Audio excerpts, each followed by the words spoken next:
औज़ुबिल्लाहिमिनश्शैतानिर्रजीम बिस्मिल्लाहिर्रहमानिर्रहीम। अस्सलाम वालेकुम दोस्तों अज इंशाल्लाह सऊदी के हवाले नाल गल करांगे तो लॉकडाउन के हवाले नाल ते दूसरे नंबर ते जो परदेसी लोग इत्थे फसे हुए सी जिन्होंने कम कारोबार नहीं कोई नहीं सी हैगा उन्होंने हवाले नाल गल करांगे।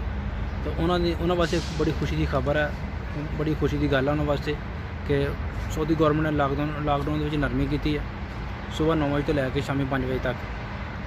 उस हवाले नाल गल करांगे तो उन्होंने ये ऐलान किया कि छठे रमज़ान तो लैके 6वें रोज़े तो लैके 20वें रमज़ान तक तुम काम कर सकते हो, 15 दिन तुम काम कर सकते हो। तो उन्होंने ऐलान इस वास्ते किया, चैक करने वास्ते किया कि आया कि इस दौरान केसेस जो कोरोना वायरस के केसेस ने वो वधदे ने या घटदे ने। अगर केसेस वधे तो फिर वो मुमकिन है कि इन्हूं बंद करने की कोशिश करन या बंद करने के बारे में सोचन। अगर नहीं वधे अल्हम्दुलिल्लाह ना वधन, साड़ी तो दुआ कि वधन बल्कि घटन, क्योंकि गर्मी भी हीट भी बहुत ज़्यादा पै रही है, गर्मी बहुत ज़्यादा है। तो उम्मीद करना कि केसेस घटन घटन के जिन्हें कि अपना जो साढ़े पाकिस्तानी दोस्त ने उन्होंने वास्ते ये गल है कि इस सिस्टम को कंटिन्यू रखणगे, इसी किस्म से जारी रखणगे, इन रोकणगे नहीं बल्कि लांग अरसे तक हो सकता कि फुल दिहाड़ी खोल दें, फुल पूरा दिन बाद काम वास्ते खोल दें। तो यह एक खबर है।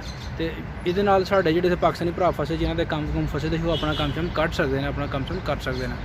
तो दूसरे नंबर पर जो दिहाड़ीदार लोग सी वो भी जिन्होंने लोगों का काम करते सी वो भी काम पर जा सकेंगे, अपना रोज़गार का कोई सिस्टम कर सकेंगे। और इस दूसरी एक होर गल, साढ़े जो पाकिस्तान लोग सी, साढ़े जी फैमिलियाँ पिछे परेशान सी साड़ी वजह नाल, जो साढ़े परदेसी लोग ने, साढ़े जिन्हें भी लोग ने परेशान साड़ी फैमिलियाँ, उन्होंने वास्ते भी बड़ी खुशी की गल है। चलो सऊदी गौरमेंट ने नरमी करके तो कुछ ना कुछ साड़ा फायदा किया, असीं कोई काम शाम अपना कर सकते हैं, अपने रोज़गार के हवाले नाल अपना कोई सिस्टम रोज़गार चला सकेंगे। तो बहुत मेहरबानी सऊदी गौरमेंट ने, बहुत बहुत शुक्रिया। तो एक दूसरी गल करांगे अपना मौलाना तारक जमील के हवाले नाल कि मौलाना तारक जमील साहब ने चांदे पहले एक TV चैनल से बैठ के दवा कराई सी।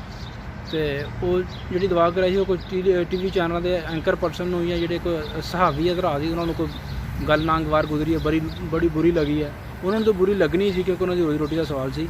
तो उन्होंने अपना बहुत बवाल मचाया, बहुत हंगामा मचाया अपना टीवियां ते या मुख्तलिफ शो करके या होर आवाम के बड़ा एक तासर है।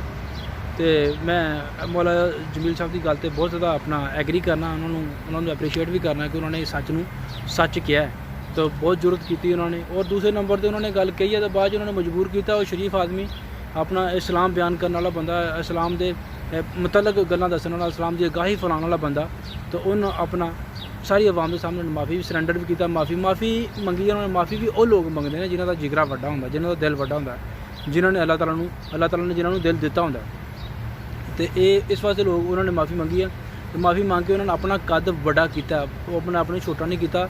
लोग जो समझदार लोग ने, जो सही दिमाग रखते हैं लोग, उन्होंने नज़र च उन्होंने कद बड़ा होया, छोटा नहीं होया। या एंकर पर्सन जो बकवास करते बिना रोज़ टाउन करते हैं, इन्हों का कद हमेशा आने वाले टाइम मजीद छोटा होता जा रहा है। बजाय जी आवाम इन्होंने देखते थे बड़े शौक नाल, इन्होंने दूसरे तीसरे जो चैनल से उन्होंने अपना लोगों ने देखना कम करता। लोग इन्होंने लोगों का एतबार उठ गया, झूठ बोलते हैं, पूरा दिन झूठ बोलते हैं, पूरा दिन। एक इन्हों की गल कभी सच्ची नहीं हुई कि तीर तो का लग जाए तो बवाल फिर मचा देना कि साड़ी गल सच्ची होगी, साड़ी गल सच्ची होगी। 100-150 चैनल ना पाकिस्तान के 100-150 चैनल ही लगातार झूठ बोलता, लगातार। कोई एक ऐसा चैनल नहीं है जो सच के हक से गल करे या हक से मबनी गल करे। कभी अपना PM के बारे गल करेंगे, कभी CM के बारे गल करेंगे, कभी मिनिस्टर के बारे गल करेंगे कि फलाना यह करता। लेकिन जो हकायक के बरक्स गल होती, हकायक सामने आते हैं, सच सामने आते, इन्होंने फिर शर्मिंदगी का बायस बनना पैंदा। लेकिन ये शर्मिंदा नहीं होंगे, एक कुत्ते की दुंबन है। जो सहाफी हजरात ने कुत्ते की दुंबन है, कहते कुत्ते की दुंब भी 100 साल सीधी नहीं सी हुई, अपना बाग रखी किसी पाइप च। एक कुत्ते की दुंब तो भी बदतर लोग ने, ये सीधे नहीं हो सकते। इन्हों की रोज़ी रोटी झूठ तो चलती है। लांत भेजने असीं इस मीडिया से, जोड़ा मीडिया अपना सच नहीं दसदा, झूठ नहीं दसदा। तो मौलाना तारक जमील साहब ने जी गल कही है बिल्कुल सच कही है, एक्यूरेट गल कही है। वो उन्होंने आवाम का बिल्कुल सही चेहरा सानू दसिया, जो साढ़े पाकिस्तानी आवाम है या दूसरी आवाम है, सही चेहरा दसिया। चेहरा ये दसिया कि असीं नायब कदर तो लैके वज़ीर आज़म तक असीं घुले हुए हैं लोगों के प्रैशर चलिया, या किसी टाइकोन अपना जो बड़े बिजनसमैन उन्होंने वज़ीर आज़म घेरिया, जो नायब कदर ने वो कहते कि असीं जज हाँ, असीं सैकटरी यूनियन कौंसल हाँ, असीं सब कुछ हाँ। एक जो फ्रूट बेचता वो कहता कि मैं सच्चा हाँ, जो दूसरा कपड़ा बेचता वो कहता मैं सच्चा। हर जगह तो साढ़े कोल वली लोग बैठे हैं, लेकिन जो उन्होंने हकायत तो जाने जब देखने असीं तो देख के हैरान हो जाते हैं।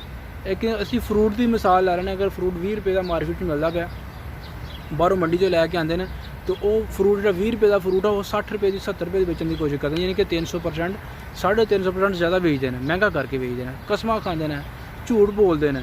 ਇਹ ਫਰਾਡ ਨਹੀਂ ਤਾਂ ਕੀ ਹੈ, ਧੋਖੇਬਾਜ਼ੀ ਨਹੀਂ ਤਾਂ ਕੀ ਹੈ। ਕੱਪੜੇ ਦੀ ਦੁਕਾਨ 'ਤੇ ਤੁਸੀਂ ਚੱਲ ਜਾਓ, 200 ਦਾ ਸੂਟ ਹੁੰਦਾ ਹੈ, ਉਹ 800 ਰੁਪਏ ਮੰਗ ਲੈਂਦਾ, 1000 ਰੁਪਏ ਮੰਗ ਲੈਂਦਾ ਹੈ। ਗਰੀਬ ਆਦਮੀ ਕੀ ਕਰੇ? ਇਹ ਝੂਠ ਨਹੀਂ ਤਾਂ ਕੀ ਹੈ।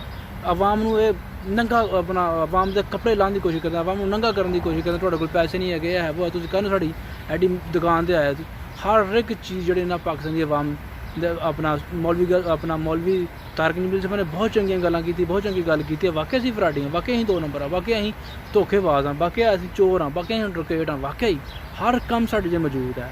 ਇਹ ਸ਼ੁਕਰ ਹੈ ਕਿ ਅਸੀਂ ਅੱਲਾਹ ਤਾਲਾ ਦਾ ਸਾਡੇ ਖਾਸ ਕਰਮ ਹੈ ਕਿ ਅਸੀਂ ਮੁਹੰਮਦ ਮੁਸਤਫਾ ਸੱਲੱਲਾਹੁ ਅਲੈਹਿ ਵਸੱਲਮ ਦੀ ਉਮਤ 'ਚੋਂ ਸਾਡੇ 'ਤੇ ਕੋਈ ਅਜ਼ਾਬ ਨਹੀਂ ਆਇਆ। ਉਹਨਾਂ ਦੀ ਦੁਆ ਹੈ ਸਾਡੇ 'ਤੇ ਕੋਈ ਅਜ਼ਾਬ ਨਹੀਂ ਆ ਸਕਦਾ। ਲੇਕਿਨ ਅਜ਼ਾਬ ਹੁੰਦਾ ਤਾਂ ਅਸੀਂ ਸਾਡੇ 'ਤੇ ਹਰ ਤਰ੍ਹਾਂ ਦਾ ਅਜ਼ਾਬ ਹੁੰਦਾ, ਹਰ ਤਰ੍ਹਾਂ ਦਾ। ਅੱਗ ਬਰਸਦੀ, ਪੱਥਰ ਬਰਸਦੇ ਸਾਡੇ 'ਤੇ, ਕੋਈ ਮੈਂਡਕਾਂ ਦਾ ਹਮਲਾ ਹੁੰਦਾ ਸਾਡੇ 'ਤੇ, ਕੋਈ ਹੋਰ ਮਖਲੂਕ ਦਾ ਸਾਡੇ 'ਤੇ ਹਮਲਾ, ਤਾਂ ਅਸੀਂ ਤਬਾਹ ਹੋ ਜਾਂਦੇ, ਨਿਸਤ ਨਬੂਦ ਹੋ ਜਾਂਦੇ। ਜਿਸ ਤਰ੍ਹਾਂ ਅਸੀਂ ਕਰਨੇ ਆ ਅਸੀਂ ਆਪਣੀ ਇੱਜ਼ਤਾਂ ਨਿਲਾਮ ਕਰਨਾ ਹੈ। ਅਸੀਂ ਜਿਹੜੇ ਮੌਲਵੀ ਨੇ, ਜਿਹੜੇ ਦੂਸਰੇ ਤੀਸਰੇ ਲੋਕ ਨੇ, ਆਪਣਾ ਕਿ ਮਦਰਸਿਆਂ 'ਚ ਕੀ ਹੋਣ ਡਿਆ? ਜ਼ੁਲਮ ਨਹੀਂ ਹੋਣ ਡਿਆ। ਸਕੂਲਾਂ 'ਚ ਕੀ ਹੋਣ ਡਿਆ? ਜ਼ੁਲਮ ਨਹੀਂ ਹੋਣ ਡਿਆ। ਦੁਕਾਨਾਂ 'ਤੇ ਕੀ ਹੋਣ ਡਿਆ? ਜ਼ੁਲਮ ਨਹੀਂ ਹੁੰਦਾ। ਦੁਕਾਨਾਂ ਦੇ ਵਿੱਚ 10 ਰੁਪਏ ਦੀ ਚੀਜ਼ 300 ਰੁਪਏ ਦੀ ਵੇਚੀ ਜਾ ਰਹੀ, ਜ਼ੁਲਮ ਨਹੀਂ ਹੈ? ਕੀ ਹੈ? ਇੱਕ ਗਰੀਬ ਬੰਦਾ ਪੂਰੀ ਦਿਹਾੜੀ ਆਪਣਾ ਮਜ਼ਦੂਰੀ ਕਰਕੇ ਆਉਂਦਾ, 700 ਰੁਪਏ 600 ਰੁਪਏ ਕਮਾਉਂਦਾ, ਸ਼ਾਮ ਨੂੰ ਜੇ ਦੁਕਾਨ 'ਤੇ ਜਾਂਦਾ, ਉਹ 600 ਰੁਪਏ 1 ਮਿੰਟ ਤੋਂ ਪਹਿਲੇ ਖਰਚ ਹੁੰਦਾ, ਉਹਦੇ ਪੈਸੇ ਵੀ ਪੂਰੇ ਨਹੀਂ ਹੁੰਦੇ, ਬੱਚੇ ਦੇ ਕੱਪੜੇ ਨਹੀਂ ਆਉਂਦੇ, ਫੀਸ ਨਹੀਂ ਲੱਗਦੀ। ਪ੍ਰਾਈਵੇਟ ਸਕੂਲਾਂ ਨੇ ਆਪਣੀ ਵੱਖਰੀ ਸ਼ੁਰੂ ਕੱਢੀ ਹੋਈ ਹੈ। ਆਪਣਾ ਹਰ ਇੱਕ ਡਿਪਾਰਟਮੈਂਟ, ਤੁਸੀਂ ਜਿਸ ਮਰਜ਼ੀ ਡਿਪਾਰਟਮੈਂਟ 'ਚ ਵੜ ਜਾਓ, ਉੱਥੇ 2 ਨੰਬਰੀ ਹੈ, ਧੋਖਾ ਹੈ, ਫਰਾਡ ਹੈ, ਟੈਨਸ਼ਨ ਹੈ। ਮੌਲਵੀ ਗੈਸ ਹੁੰਦੀ ਆਪਣਾ ਮੌਲਵੀ ਤਾਰਿਕ ਨਬੀਲ ਸਾਹਿਬ ਦੀ ਗੱਲ 'ਤੇ ਬਿਲਕੁਲ ਮੈਂ ਐਗਰੀ ਕਰਨਾ, ਬਿਲਕੁਲ ਐਗਰੀ ਕਰਨਾ। ਬਹੁਤ ਅੱਛੀ ਗੱਲ ਕੀਤੀ ਹੈ, ਐਪਰੀਸ਼ੀਏਟ ਕਰਨਾ, ਉਹਨੂੰ ਸਲੂਟ ਵੀ ਕਰਨਾ। ਅਤੇ ਅਸੀਂ ਆਪਣੇ ਗਿਰਵਾਨ 'ਚ ਨਹੀਂ ਦੇਖਦੇ, ਸਾਡੇ ਗਿਰਵਾਨ 'ਚ ਕੋਈ ਸਹਾਫੀ ਹਜ਼ਰਾਤ ਹੈ, 25 ਲੱਖ ਰੁਪਏ, 30 ਲੱਖ ਰੁਪਏ, 40 ਲੱਖ ਰੁਪਏ ਨਾਲ ਲੋਕਾਂ ਦੀ ਤਨਖਾਹ ਹੈ, ਸਿਰਫ ਸਾਨੂੰ ਝੂਠ ਦੱਸਣ ਵਾਸਤੇ, ਸਾਨੂੰ ਫਰਾਡ ਦੱਸਣ ਵਾਸਤੇ। ਅੱਜ ਇਹ ਹੋ ਗਿਆ, ਉਹ ਹੋ ਗਿਆ। ਲੇਕਿਨ ਇਹਨਾਂ ਨੂੰ ਕੱਲ੍ਹ ਫਰਦੋਸ ਆਸ਼ਿਕ ਅਵਾਨ ਦਾ ਅਸਤੀਫਾ ਹੋਇਆ, ਇਹਨਾਂ ਨੇ ਕੋਈ ਖਬਰ ਨਹੀਂ ਦਿੱਤੀ ਵੀ ਉਹਨਾਂ ਦਾ ਐਸਾ ਨਾ ਹੋ ਜਾਏਗਾ। ਲੇਕਿਨ ਝੂਠ, ਫਰਾਡ ਇਹਨਾਂ ਨੂੰ ਰਹਾਮ ਹੁੰਦਾ। ਇਹਨਾਂ ਨੂੰ ਵਹੀ ਤੋਬਾ ਨੌਜ਼ੁਬਿल्लाह ਵਹੀ ਨਾਜ਼ਿਲ ਹੁੰਦੀ ਇਹਨਾਂ ਲੋਕਾਂ ਨੂੰ ਕਿ ਇਹਨਾਂ ਅੱਜ ਐਸਾ ਨਾ ਹੋ ਜਾਏਗਾ, ਪਰਸੋਂ ਐਸਾ ਨਾ ਹੋ ਜਾਏਗਾ। ਹਰ ਜਗ੍ਹਾ 'ਤੇ ਜਿਹੜਾ ਨਾ ਆਪਣਾ ਝੂਠ ਬੋਲਦੇ ਨੇ। ਕੋਈ ਚੈਨਲ ਹੈ, ਕੋਈ ਆਪਣਾ ਪਬਲਿਕ ਪਲੇਸ ਹੈ, ਜਾਂ ਕਿਤੇ ਵੀ ਹੈ, ਇਹਨਾਂ ਕੋਲ ਝੂਠ ਤੋਂ ਇਲਾਵਾ ਸਿਰਫ ਝੂਠ। ਮੀਡੀਆ ਨਹੀਂ ਹੈਗਾ, ਝੂਠ। 100-150 ਚੈਨਲ ਹੈ ਜਿਹਨਾਂ ਦੇ TV ਆਪਣਾ ਆਏ ਨਾ ਪਾਕਿਸਤਾਨ ਵਿੱਚ। ਜੋ ਸਿਸਟਮ ਬਣਿਆ 2002 ਤੋਂ ਲੈ ਕੇ ਅੱਜ ਤੱਕ, ਇਸ ਸਿਸਟਮ ਦੇ ਵਿੱਚ ਤੁਸੀਂ ਜਿਹੜਾ ਮਰਜ਼ੀ ਟਾਕ ਸ਼ੋ ਕੱਢ ਕੇ ਦੇਖ ਲਓ, ਜਿਹੜਾ ਮਰਜ਼ੀ ਕਿਸੇ ਬੰਦੇ ਨੇ ਸੱਚ ਨਹੀਂ ਬੋਲਿਆ, ਖਾਸ ਤੌਰ 'ਤੇ ਮੀਡੀਆ ਦੇ ਨੇ। ਚਲੋ ਅਵਾਮੀ ਨੁਮਾਇੰਦਾ ਹੋ ਸਕਦਾ, ਕੋਈ MP MNA ਜਾਂ PM ਝੂਠ ਬੋਲਦਾ ਹੋਏ, ਸੱਚ ਬੋਲਦਾ ਹੋਏ, ਲੇਕਿਨ ਇਹਨਾਂ ਨੇ ਸਿਰਫ ਝੂਠ ਦਾ ਹੀ ਸਹਾਰਾ ਲੈ ਕੇ ਅੱਜ ਤੱਕ ਇਹ ਕਾਮਯਾਬੀਆਂ ਲਈਆਂ ਨੇ। ਅਤੇ ਇਹਨਾਂ ਦੇ ਅਜ਼ਾਬ ਨਾਲ ਸਾਡੇ 'ਤੇ ਆਏ, ਕਰੋਨਾ ਵਾਇਰਸ ਨਾਲ ਆਏ ਤਾਂ ਹੋਰ ਕੀ ਹੈ। ਇਹ ਸਾਡਾ ਅੱਜ ਦਾ ਪੈਗਾਮ ਹੈ, ਮੈਸੇਜ ਹੈ।